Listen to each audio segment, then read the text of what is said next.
Engineers, क्या आप जानते हैं कि सिविल इंडस्ट्री में सबसे ज़्यादा कमाई कौन सी फील्ड में होती है? ऐसे कौन सी फील्ड है सिविल इंडस्ट्री में जहाँ पे अगर आपको नॉलेज मिल जाता है तो आप एक फ्रेशर नहीं रहते, आपको एक एक्सपीरियंस की तरह हैंडल वहाँ पे किया जाता है? और ऐसी कौन सी फील्ड है जहाँ पे सबसे ज़्यादा आपको सैलरी इंक्रीमेंट देखने को मिलती है? ये क्वेश्चन का आंसर हर कोई जानना चाहता है। हर कोई जानना चाहता है कि कैसे इस फील्ड में और ज़्यादा से ज़्यादा ग्रो किया जा सकता है। तो इंजीनियर्स, आज आपके सवालों का जवाब लेकर के मैं हाजिर हूँ। तो आज इन सवालों के जवाब आपको मिलेगा और साथ ही साथ उस फील्ड से रिलेटेड थोड़ी सी एक बेसिक सी जानकारी आपको दी जाएगी, जिससे आप इसके बारे में और अच्छे से जान पाएंगे। तो इंजीनियर्स, मैं महेंद्र वर्मा, कॉर्पोरेट ट्रेनर, आपका एक बार फिर से स्वागत करता हूँ आपके favourite YouTube channel civil Guruji the civil engineers training institute में। तो फिर बिना देर किए हुए शुरू करते हैं और देखते हैं कि ऐसी कौन सी चीज़ है जिसको लेकर के हर इंजीनियर यहाँ पे देख रहा है। तो चलिए शुरू करते हैं।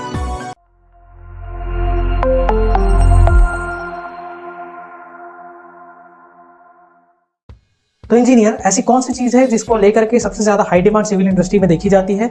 वो होता है बार बेंडिंग शेड्यूल इंजीनियर का। क्योंकि यहाँ पे जब भी हम लोग सिविल इंडस्ट्री की बात करते हैं तो कंक्रीटिंग का वर्क कराना ऑलमोस्ट हर इंजीनियर को आता है, क्योंकि ये बचपन से आपने देखा होता है। ऐसी जो चीज़ होती है जिसमें लेकर के सबको जो प्रॉब्लम होती है वो होता है बार बेंडिंग शेड्यूल का। बार बेंडिंग शेड्यूल का प्रॉब्लम क्यों हो रहा है? क्योंकि वहाँ पे कैसे उसकी कटिंग की जाएगी, कैसे उसकी बेंडिंग की जाएगी, कौन कौन से पोजीशन में इसको बिछाया जाएगा, इसको लेकर के हर इंजीनियर को डाउट होता है। और दूसरी तरीके में ये भी कहा जा सकता है कि कितना आपके प्रोजेक्ट में सरिया जो लगने वाला है, दैट मीन्स की बार्स लगने वाली है, इसका नॉलेज भी एक बार बेंडिंग शेड्यूल इंजीनियर को होना चाहिए। यानी कि बीबीएस इंजीनियर को इसके बारे में नॉलेज होना बहुत जरूरी है। तो इंजीनियर, आज हम लोग इसी के बारे में बात करने वाले हैं और साथ ही साथ मैं आज आपको सिखाऊंगा कि कैसे एक बीम में जो बार लगने वाला होता है उसकी शेड्यूलिंग की जाती है, किस तरीके से उसका वेट निकाला जाता है। तो शेड्यूलिंग का मतलब कुछ और नहीं, सिंपल है कि जितना भी बार आपके प्रोजेक्ट में लगने वाला है उसका वेट कैलकुलेट करना। तो चलिए शुरू करते हैं। तो इंजीनियर, जैसा कि आप देख रहे होंगे हमारी स्क्रीन में, यहाँ पे आपको layout plan of the ground beam show हो रहा होगा। तो जो layout plan of ground beam है, इसी में अगर हम लोग देखें तो यहाँ पे दिखाया जा रहा है कि कौन कौन से फ्रेम इसमें बार्स लगने वाले हैं। तो फ्रेम 1 से लेकर के यहाँ पे फ्रेम 10 तक का ऑलमोस्ट आपको शो किया गया है। और जहाँ जहाँ पे आपको ब्लैक कलर में जो डॉट लाइन्स दिखाई दे रही है, इसका मेन मतलब क्या है कि यहाँ पे कॉलम्स लगाए गए। यहाँ पे कॉलम्स है और इसी कॉलम से कनेक्ट होकर के आपका जो बीम है उसको यहाँ पे अरेंजमेंट किया जाएगा। तो कॉलम भी आ रहे हैं, बीम भी आ रहे हैं, लेकिन जो मेन हम लोग बात करने वाले हैं, बीम में जो बार्स लगाए जाते हैं उसका कैलकुलेशन, यानी कि उसका वेट कैसे निकाला जाएगा। तो इंजीनियर्स, मेरे सामने जो लेआउट प्लान दिया गया है ग्राउंड बीम का, ग्राउंड बीम आपको पता ही होगा। तो ग्राउंड बीम का जो प्लान दिया गया है, यहाँ पे इसके सेक्शंस भी दिए गए हैं, यहाँ पे आपको दिख रहा होगा इसके सेक्शंस भी दिए गए हैं, और साथ ही साथ यहाँ पे वो फ्रेम के डिटेल्स भी दिए गए हैं कि कौन सा बार्स किस तरीके से लगाया गया है। तो मैं थोड़ा सा फ्रेम के बारे में यहाँ पे आपको फोकस करके दिखाना चाहूँगा। थोड़ा जूम कर लेता हूँ मैं इसमें। तो अगर आप ध्यान से देखें तो आपको यहाँ पे बार्स का अरेंजमेंट जिस तरीके से किया गया है कि डिटेल से शो किया गया होगा। तो इस बार के अरेंजमेंट को थोड़ा सा पहले समझेंगे, और ये बार का अरेंजमेंट समझने से पहले मैं कुछ जनरल जो चीज़ें हैं वो आपको बता देता हूँ कि कैसे बार्स की डिजाइनिंग की जाती है। तो इंजीनियर, आपने पहले कॉलेज के टाइम में पढ़ा होगा मॉस में कि कहाँ से कौन से पोर्शन में कंप्रेशन आ रहा है और कौन से पोर्शन में यहाँ पे टेंशन आपको देखने को मिलेगी। तो इंजीनियर, हमारे इस प्रोजेक्ट के हिसाब से अगर देखें तो जो बीम जितने भी यहाँ पे आए हैं वो सारे के सारे बीम 2 कॉलम से कनेक्टेड है, मतलब कि दोनों साइड से फिक्स्ड है। और अगर दोनों साइड से किसी भी तरह का बीम फिक्स होता है तो उसका जो शियर फोर्स डायग्राम या बेंडिंग मोमेंट जो डायग्राम होता है, मैं बेंडिंग मोमेंट डायग्राम की बात करूंगा, वो किस तरीके से बनाया जाता है ये आपको कॉलेज में सिखाया गया होगा। अब इसका मेन एक्चुअली रियल इंडस्ट्री में कैसे यूज़ किया जाता है आज वो हम लोग देखने वाले हैं। तो रियल इंडस्ट्री में यूज़ इसका किस तरीके से कर सकते हैं, तो जैसे कि मैं आपको 2 कॉलम्स यहाँ पे बना देता हूँ। पहले दिख रहा होगा 2 मैंने सिंपल से कॉलम बनाए, उसके बाद में यहाँ से एक बीम को कनेक्ट कर लेते हैं। तो हमारे ये बीम कनेक्ट हो चुका है। अब उसके बाद में ये तो डायग्राम आपने हर बार देखा होगा कि 2 फिक्स एंड है और उसके बाद में बीच में बीम कनेक्ट किया गया है। तो इसका बेंडिंग मोमेंट डायग्राम कैसे बनता है, किसी को याद है? तो याद करने की कोशिश करो। यहाँ पे हम इसका जो बेंडिंग मोमेंट डायग्राम है कुछ इस तरीके से बनाते थे। अभी याद आया होगा? यहाँ पे अगर हम लोग देखें तो ये ऊपर उठने की कोशिश कर रहे हैं, ये नीचे दब रहे हैं यहाँ पे, और ये वाला भी पोर्शन ऊपर उठने की कोशिश कर रहे हैं। तो इस तरीके से इसका बेंडिंग मोमेंट डायग्राम बनता था। और उसके बाद में ये वाली जो पॉइंट आपको दिखाई दे रही है, ये बीच वाली पॉइंट, इसमें क्या हो रहा है, ये टेंशन से कंप्रेशन जोन में जा रहे हैं, मतलब कि ये अपना मोमेंट चेंज कर रहे हैं, यानी कि फोर्स चेंज कर रहे हैं। तो इसको हम लोग पॉइंट ऑफ कॉन्ट्राफ्लेक्सर बोलते थे, याद होगा, that is called point of contraflexure. तो मैं आपको थ्योरी नहीं पढ़ाने वाला हूँ, मैं आपको बेसिकली ये बताने वाला हूँ कि जो आपने मॉस में पहले पढ़ा था उसका मेन इंप्लीमेंटेशन साइट में कैसे किया जाता है, एक्चुअली उसका प्रैक्टिकल यूज़ कैसे किया जाता है। अगर आपको कॉलेज के टाइम पे ही इसका प्रैक्टिकल यूज़ बता दिया जाता तो आपको ये मॉस समझने में उतना डिफिकल्टी नहीं होती। मॉस उतना ही आसान है जितना आपको बाकी बिल्डिंग मटेरियल से बाकी के सब्जेक्ट्स लगते थे, क्योंकि इसमें सिंपल सा कॉन्सेप्ट ही है जो उसको हम लोग लेकर के आगे एग्जीक्यूशन कराते हैं। और एक इंजीनियर जो एग्जीक्यूशन में इन्वॉल्व होता है उसको मॉस तो आनी चाहिए, यानी कि स्ट्रक्चर का पार्ट उसको आना चाहिए। तो अब अगर हम लोग देखें तो यहाँ पे आपको दिखाई दे रहा होगा, यहाँ पे टेंशन आ रहा है, राइट। तो अगर ऊपर में टेंशन आ रहा है तो नीचे में कंप्रेशन क्रिएट होगा। तो यहाँ पे हम लोग सिंपल से देखेंगे, कंप्रेशन में नहीं जाएंगे, क्योंकि कंप्रेशन जहाँ जहाँ आता है वहाँ पे हम कंक्रीट प्रोवाइड करते हैं, क्योंकि हमको पता है कि कंक्रीट एक ऐसा मटेरियल है जो कि कंप्रेशन में स्ट्रांग होता है, लेकिन टेंशन में उतना ही वो वीक भी होता है। तो इसीलिए हम लोग रेनफोर्समेंट वहाँ पे प्रोवाइड करते हैं।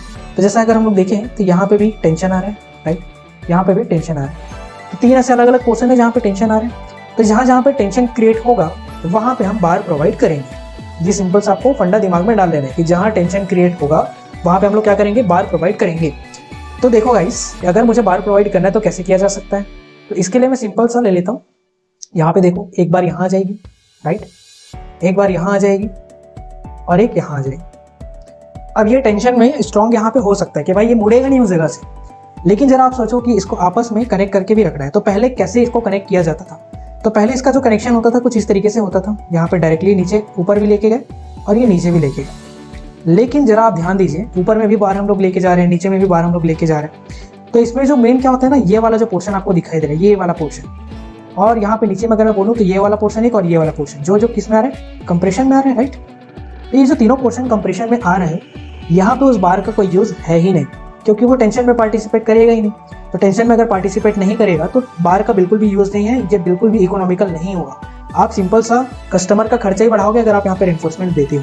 तो इसको क्या किया जाए कि इसमें यार आसानी से मेरा यहाँ का रेनफोर्समेंट भी निकाल दूँ और ये आसानी से क्या हो जाए, एक इकोनॉमिकल भी बन जाए। तो इसके लिए जो भी हमारे स्ट्रक्चरल डिजाइनर्स होते हैं वो क्या करते हैं कि बार्स को कुछ इस तरीके से प्रोवाइड करते हैं। यहाँ से बार लाया, टेंशन है, आप डायरेक्टली कनेक्ट कर देंगे नीचे से, राइट, इस तरीके से दिया जाता है। फिर उसके बाद में यहाँ पे टेंशन जोन में आगे बढ़े और उसके बाद इसको कनेक्ट कर देंगे ऊपर, देन उसके बाद में फिर से टेंशन जोन में आगे बढ़ेंगे।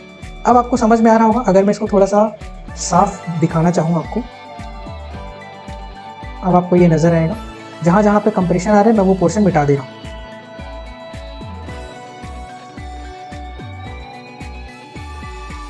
अब आप अच्छे से इसको देख के समझ पा रहे होंगे कि कहाँ कहाँ पे टेंशन क्रिएट हो रहा है और कहाँ पे हम रेनफोर्समेंट प्रोवाइड कर रहे हैं। लेकिन इसमें क्या होता है ना कि हमको ये वाले पोर्शन में, जैसा कि हम लोग देख रहे हैं टेंशन आ रहा है, इस वाले पोर्शन में टेंशन आ रहा है और इस वाले पोर्शन में टेंशन आ रहा है। तो जिस जिस पोर्शन में टेंशन आएगा वहाँ पे हम लोग एक्स्ट्रा बार प्रोवाइड करेंगे, दैट्स इट। पहले हम लोग क्या करेंगे, पहले तो मेन बार प्रोवाइड कर देंगे जो कि टोटली यहाँ से यहाँ तक जा करके कनेक्टेड होगा। आप बोलोगे सर यहाँ भी तो एक्स्ट्रा ले रहे हो, तो यहाँ पे जो एक्स्ट्रा लेने का मेन रीजन क्या होता है कि अपने को ये दोनों पोर्शन को आपस में कनेक्ट करना है। अब ये क्या हो गया, सिंपल सा कनेक्ट हो गया। अब उसके बाद में क्या होगा कि जो एक्स्ट्रा टेंशन क्रिएट होने वाला है, अगर क्या हुआ कभी अचानक से नेगेटिव फोर्स आया, तो नेगेटिव फोर्स आने की वजह से वहाँ पे जो बॉटम पोर्शन है, जैसे कि अगर मैं आपको बताऊँ, ये वाला जो बॉटम पोर्शन है यहाँ पे, इस वाले पोर्शन में जो मैं बात कर रहा था जहाँ पे कंप्रेशन आ रही थी, यहाँ पे जो कंप्रेशन आ रहा था, तो नेगेटिव फोर्स आने की वजह से अब इस जगह पे टेंशन आना चालू हो जाएगा। तो इस वाले पोर्शन, मतलब इस वाले कंडीशन से भी बचने के लिए, नेगेटिव जो फोर्स के मामले में अगर हमको बचना है, तो इस मामले से भी बचने के लिए यहाँ पे थोड़ा सा रेनफोर्समेंट प्रोवाइड कर दिया जाता है, लेकिन ज़्यादा रेनफोर्समेंट प्रोवाइड करने की जरूरत नहीं पड़ती है। तो मेन जो रेनफोर्समेंट हम लोग प्रोवाइड करेंगे, एक इस वाले पोर्शन में, एक इस वाले पोर्शन में, इस वाले पोर्शन में रेनफोर्समेंट प्रोवाइड किया जाएगा, जो कि हम लोग एक्स्ट्रा बार के रूप में प्रोवाइड करते हैं। अब देखो यहाँ पे पोजीशन जरा समझिए इसका। ये वाली जो पोजीशन है, यहाँ पे जो पोजीशन आपको मिल रही है, ये हमारा कौन सा हो गया, यहाँ पे टॉप वाला पोजीशन है, ठीक है, टॉप का पोजीशन। ये वाला पोर्शन कौन सा हो गया, ये भी टॉप का पोजीशन हो गया, और यहाँ पे ये बॉटम वाला पोर्शन है, राइट। तो एक टॉप वाला, एक भी टॉप वाला, अब ये बॉटम वाला। अब इसका नॉमेनक्लेचर कैसे होता है हमारी इंडस्ट्री में, बोलते क्या है इसको, तो भाई आपने सुना होगा टॉप एक्स्ट्रा बार प्रोवाइड किए हैं क्या। तो सिंपल है, टॉप में प्रोवाइड किया जा रहे हैं, एक्स्ट्रा बार प्रोवाइड करते हैं। समझ में आया क्यों प्रोवाइड करते हैं एक्स्ट्रा बार? तो क्या हो गया, टॉप एक्स्ट्रा बार। तो टॉप एक्स्ट्रा बार यहाँ प्रोवाइड करेंगे, टॉप एक्स्ट्रा बार यहाँ भी प्रोवाइड होगा, ठीक है। अब यहाँ पे क्या प्रोवाइड करेंगे अपन, बॉटम एक्स्ट्रा बार। नॉमेनक्लेचर समझ में आ गया होगा आपको कि अपन इसका नॉमेनक्लेचर सिंपल सा फंडा है, पोजीशन को लेकर के नॉमेनक्लेचर इसका किया गया है। अब उसके बाद में अगर आपको पोजीशनिंग समझ में आ गई होगी कि किस तरीके से इसका पोजीशनिंग दिया जाता है, तो अब हम लोग समझेंगे इसको कैलकुलेट कैसे किया जाएगा। आज का क्लास बहुत इंपॉर्टेंट होने वाला है, कोई अगर मिस करेगा तो भाई आगे का लॉस होने वाला है, ओके। तो कोई मिस नहीं करेगा, आज की क्लास बहुत अच्छे से समझना है। अभी हम लोग मेन देखने वाले हैं कि किस तरीके से इसमें कैलकुलेशन किया जाएगा। जैसे मैं आपको थोड़ा सा जूम करके दिखाता हूँ, राइट। अब आप देख रहे होंगे यहाँ पे आपको एक बीम दिया गया है। अभी जो बीम दिया गया है ना, यहाँ पे कुछ पोर्शन, जैसे कि आप देख रहे होंगे यहाँ से यहाँ तक बीम है, इस वाले पोर्शन से इस वाले पोर्शन तक जो है बीम है। अब इतना तो बीम है, तो यार मतलब जो भी बार्स लगनी थी वो तो यहाँ तक लगाना चाहिए।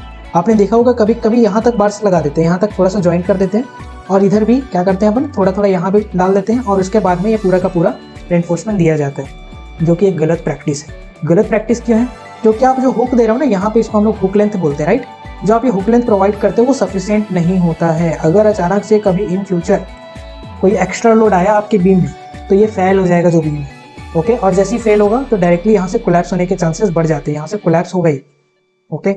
तो जो हुक लेंथ होता है वो कितना देना चाहिए मिनिमम, तो मिनिमम आपका जो हुक लेंथ होना चाहिए, अगर मैं यहाँ पे सिंपल से आपको बताऊं, मिनिमम हुक लेंथ तो ये होना चाहिए 50D। दैट मीन्स कितना, 50 गुना आपके डायमीटर ऑफ बार की। अगर आपका डायमीटर ऑफ बार मान लो 6 mm का है, राइट, 6 mm का अगर डायमीटर ऑफ बार आप यूज़ करते हो, वैसे तो इंडस्ट्री में यूज़ नहीं हो रहा है उतना, 8 mm का जनरली यूज़ किया जाता है, तो मान लेते हैं 8 mm का यूज़ कर रहे हो। और अगर आपको यहाँ पे हुक देनी है इधर, क्योंकि हुक दोगे तभी तो पकड़ के रखेगा, तो हुक देनी है तो 8 mm का हमने दिया, 50 गुना रहेगा कितना हो गया, 8 पंचे 40, 400 mm का। तो 400 mm का लेंथ कहाँ से होना चाहिए, इसको मैं अगर सिंपल से आपको बताऊँ तो आप देखिए, इसको थोड़ा सा मैं जूम करके दिखाता हूँ आपको।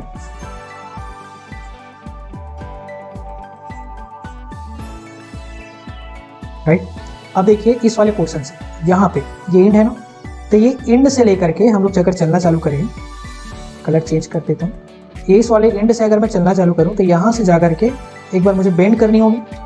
अब सर दिमाग में ये आता है बेंड कर रहे हैं, यहाँ से यहाँ तक का लेंथ ले रहे हैं, ये तो समझ में आ गया कि ये वाला इसका स्टार्टिंग पॉइंट है, ठीक है, और ये वाला इसकी एंड पॉइंट है। जितना 400 mm रहेगा वो तो समझ में आ गया अगर आप 8 mm का बार प्रोवाइड करते हैं। लेकिन ये कितने डिस्टेंस में जाके इसको बेंड करें, यहाँ पे कितने डिस्टेंस में जाकर के इसको मोड़े, ये वाला अगर आपके मन में मतलब डाउट आ रहा है तो मैं आपको बता देता हूँ इसको कैसे करेंगे। यहाँ पे क्या होता है ना सर, अपन कवर प्रोवाइड करते हैं, बचपन में आपने पढ़ा होगा, बचपन में मतलब अपने कॉलेजेस में पढ़ा होगा। यहाँ पे क्या करते हैं अपन, कवर प्रोवाइड करते हैं। तो कवर क्यों प्रोवाइड किया जाता है, क्योंकि एटमॉस्फेरिक कंडीशन से बचाना है आपके बार को। तो कॉलम में कितना mm का कवर प्रोवाइड करते हैं, ये कॉलम है ना, आपको ध्यान में आ रहा होगा ये कॉलम है, तो कॉलम में कितने mm को कवर प्रोवाइड करते हैं, 40 mm का। तो 40 mm छोड़ करके बाकी जो पोर्शन बच जाता है उतने में इसको बेंड करना है, वो लेंथ कुछ भी हो सकता है, एनीथिंग। क्योंकि अगर आपको मान लो 400 mm 400 बाई 400 का अगर आप कॉलम प्रोवाइड कर रहे हो, यहाँ से आया इसके सरफेस से आ रहे हैं, राइट, उसके बाद यहाँ से कितने में बेंड हो गई, तो यार 400 mm का कॉलम है, -40 में बोल रहा हूँ, 40 माइनस कर दो तो कितना बच गया, 360 mm।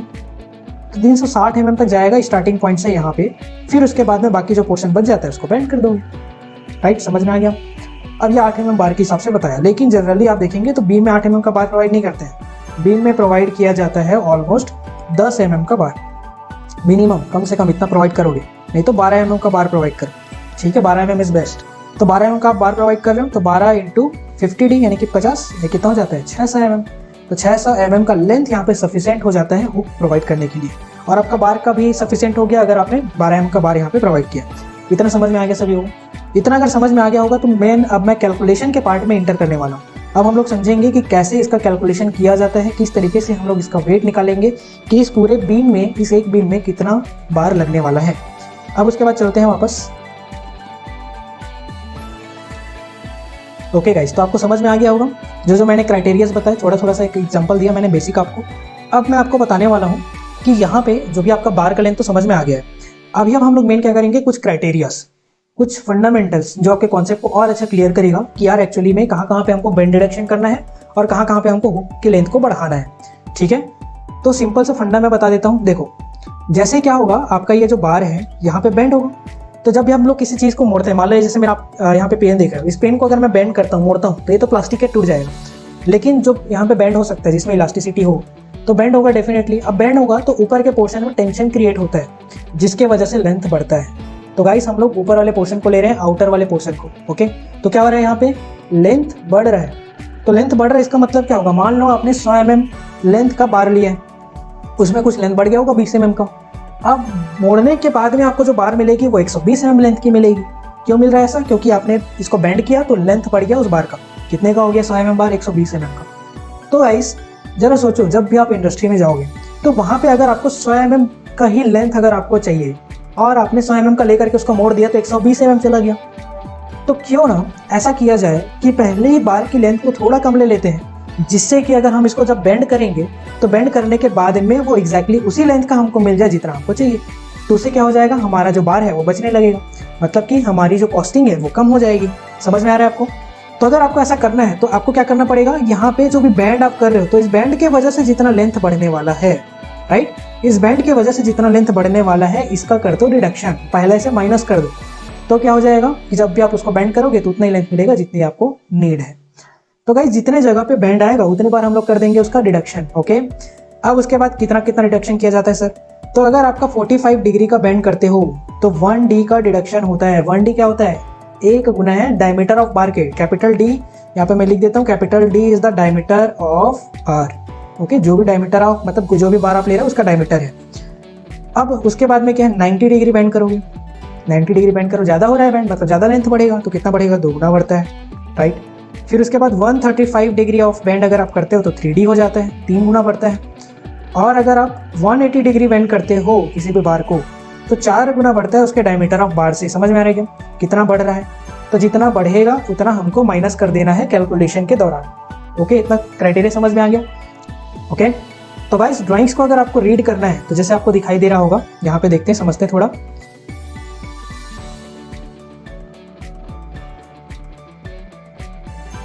तो जरा ध्यान से देखिए, मैं आपको एक फ्रेम शो कर रहा हूँ। यहाँ पे फ्रेम 1 दिया गया है 250 बाई 300 mm का। ये तो सभी को क्लियर होगा, एक्स और वाई कोऑर्डिनेट्स वाला, राइट। तो अगर x 250 है, x 250 इसका मतलब क्या होता है? ये वाला याद है क्या सभी को? x और y कोऑर्डिनेट, ये x होता है, ये y होता है। तो जब भी हम लोग इस तरीके से अगर बीम बनाते हैं और बीम को साइड से देख रहे हैं अपन, ओके, तो इस तरीके से बनाते हैं, तो ये वाला हमारा x होता है। तो x कितना हो गया? 250। तो 250 mm की इसका विड्थ है और 300 mm की इसकी क्या है? हाइट है। ओके, देन उसके बाद चलते हैं कॉलम की ओर। तो कॉलम में आपको जैसे दिखाई दे रहा होगा, ये फ्रेम 1 है, राइट।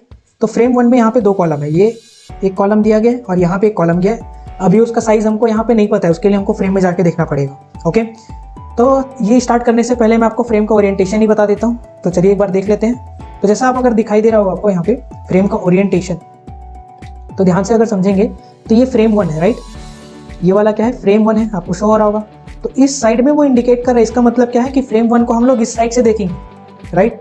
तो यहाँ से अगर सामने से देखेंगे तो हमारा ये वाला जो है इसी को बोलेंगे फ्रेम 1, ये वाला हमारा फ्रेम 1 होगा। ओके, तो अगर आपका ये वाला फ्रेम 1 है तो इस फ्रेम में यहाँ पे कॉलम का कितना साइज आ रहा है? तो इसके लिए चलते हैं इस वाले पोर्शन में, राइट।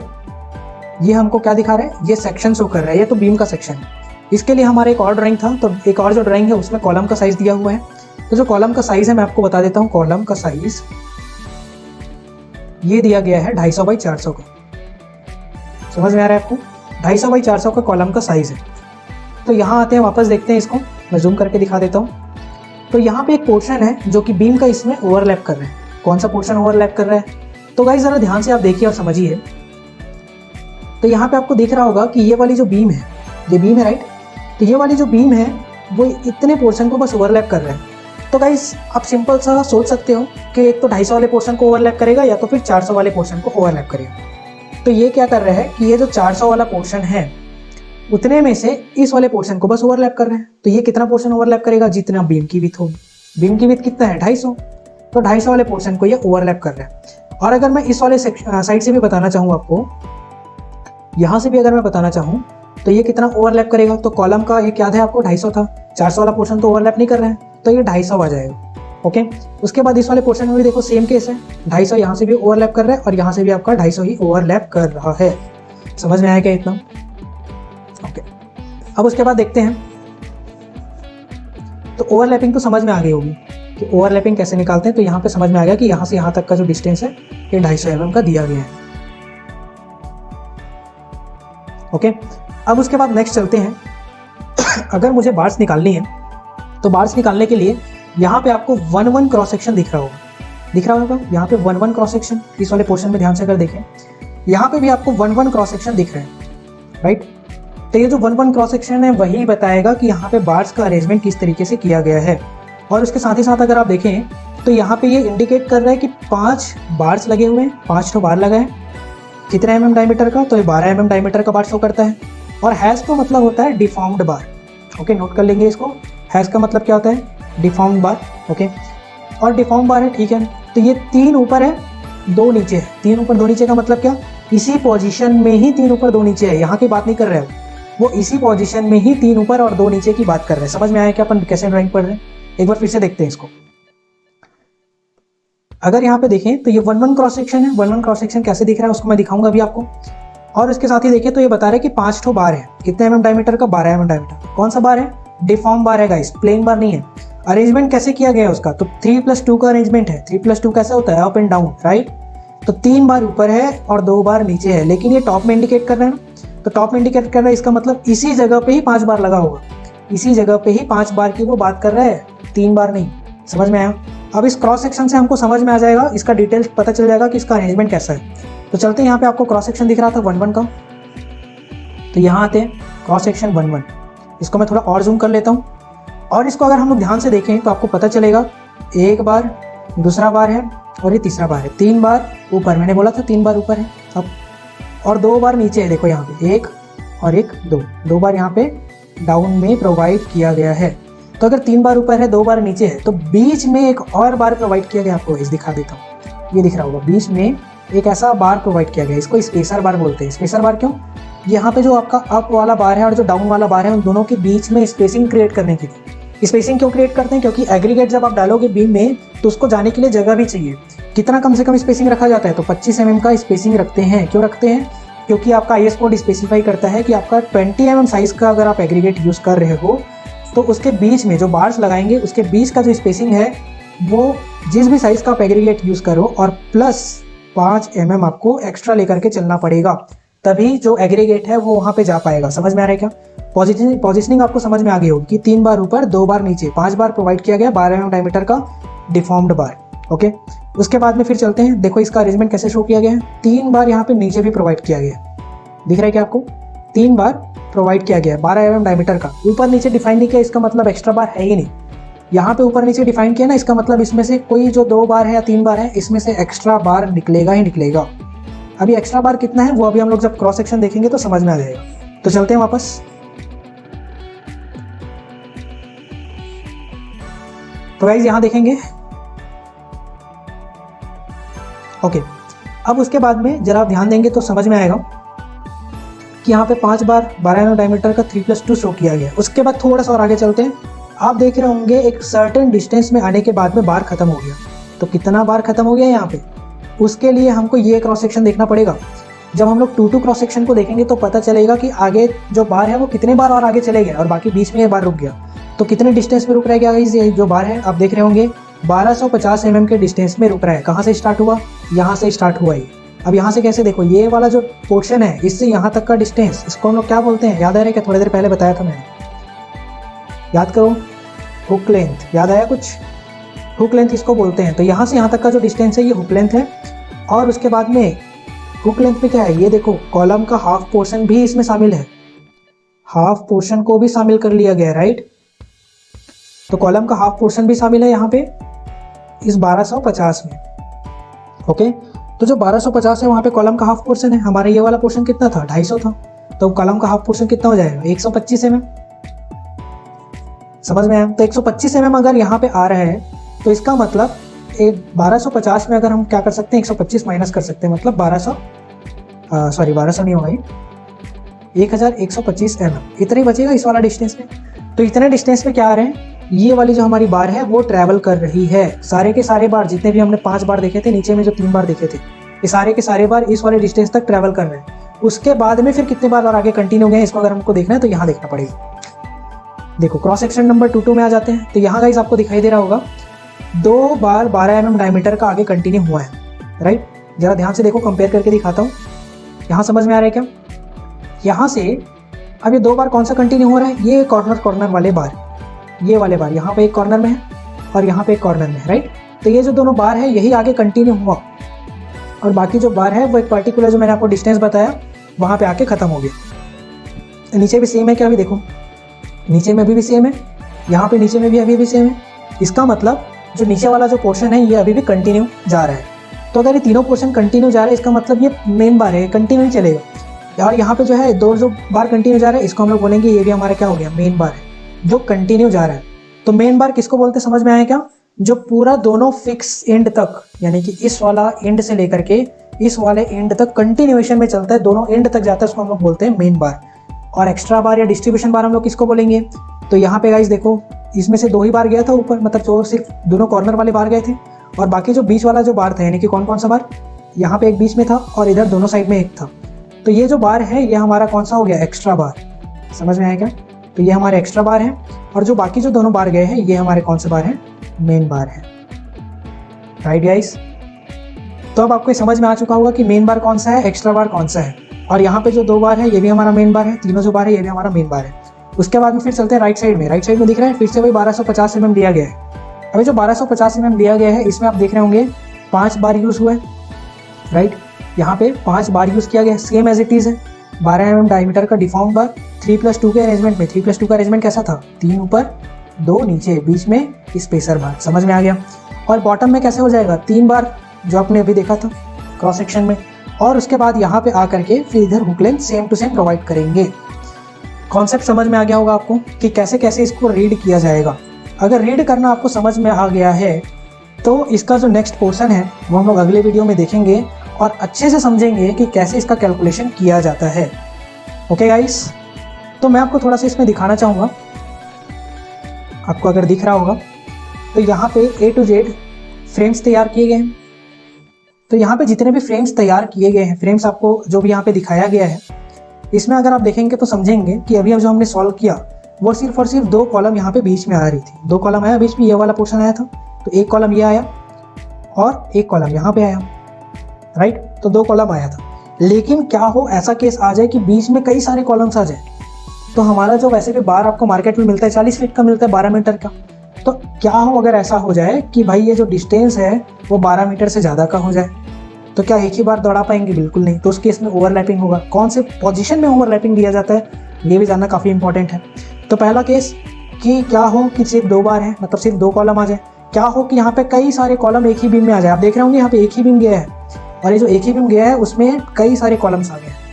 तो ये जो सारे केस है अगर आप समझना चाहते हो तो कल के वाले वीडियो में मैं तो आपको बताऊँगा कि इसमें किस तरीके से इसका कैलकुलेशन करके इसकी क्वांटिटीज़ निकाली जाती है। क्वांटिटी कैसे निकालते हैं ये मैं आपको कल के वीडियो में बताऊँगा। ओके, अब उसके बाद में अगर आप ये समझना चाहते हो कि यार ऐसे केस में क्या किया जाए, कैसे हमको ओवरलैपिंग देना है किसी भी बीम में, किस तरीके से पोजीशन सेट किया जाता है बार का, अगर आप ये जानना चाहते हो तो आप हमें कॉल कर सकते हो, इंक्वायरी कर सकते हो कि सर अभी ट्रेनिंग कहाँ पे तक हुई है, कहाँ पे चल रही है। और हमारी जो नेक्स्ट बैच है वो अगले महीने की 1 तारीख से स्टार्ट होगी। अभी कौन सा महीना चल रहा है, जुलाई, तो 1 अगस्त से हमारी नेक्स्ट बैच स्टार्ट होगी। मैं आपको श्योरली बोलना चाहूँगा कि आप ये बैच ज्वाइन करो, क्योंकि आप जब ज्वाइन करोगे तो आपको समझ में आएगा कि कितने सारे कॉन्सेप्ट होते हैं, इतने सारे कॉन्सेप्ट होते हैं जो आपको कॉलेज में बताया ही नहीं है। आप बिल्कुल भी उससे रूबरू नहीं हो कि कैसे ये सारे कॉन्सेप्ट्स का यूज़ एक्चुअली में साइट में होता है। मैंने आपको बताया ना एक छोटा सा कॉन्सेप्ट कि हमारा यहाँ पे जो भी अपन फिक्स एंड वाला यूज़ करते हैं, ये वाला आपको याद आ रहा होगा, ये फिक्स एंड जो यूज़ करते हैं उसमें इस तरीके का बेंडिंग मोमेंट डायग्राम बनता है। तो मैंने आपको सिंपल से इसका यूज़ बताया है कि गाइस कैसे इसको यूज़ किया जाता है, किस तरीके से रेनफोर्समेंट की अरेंजमेंट की जाती है। लेकिन इसके साथ ही साथ और कई सारे कॉन्सेप्ट होते हैं जो बार बेंडिंग शेड्यूल में काफ़ी इंपॉर्टेंट हो जाता है। तो अगर आप ये जानना चाहते हो तो आप हमें कॉल कर सकते हो। मैं आपको नंबर दे देता हूँ, नोट कर लो, मेरा पर्सनल नंबर है ये 9111266598 पे डायरेक्टली कॉल करो, मुझसे बात करो, आपको समझ में आ जाएगा। कुछ भी इंक्वायरी करनी है आप मुझे इस नंबर पर कॉल कर सकते हो। ओके, पर्सनल नंबर मैं किसी को नहीं देता गाइस, अभी मैं दे रहा हूँ। क्यों दे रहा हूँ? क्योंकि अभी आपके सीखने का टाइम आ चुका है। आप अभी काफ़ी पीछे चल रहे हो बाकी जितने भी लोग हैं सिविल इंडस्ट्री में जो आगे बढ़ रहे हैं। आपने देखा होगा हमारी पिछली केस स्टडीज़ में जिसमें ऑलमोस्ट 32,000, 35,000, 38,000 की सैलरीज लेकर के जा रहे हैं हमारे जो स्टूडेंट्स हैं। ओके इंजीनियर्स, तो आप अगर ज्वाइन करना चाहते हो तो आप मुझे इस नंबर पे कॉल करो, मुझसे बात करो, इंक्वायरी करना है, कुछ भी आप मुझसे पूछ सकते हो। ओके, तो मिलते हैं नेक्स्ट वीडियो में और भी नॉलेजेबल इन्फॉर्मेशन के साथ। ठीक है, तब तक के लिए ध्यान रखो अपना, अपनी फैमिली का। जय हिंद, जय भारत।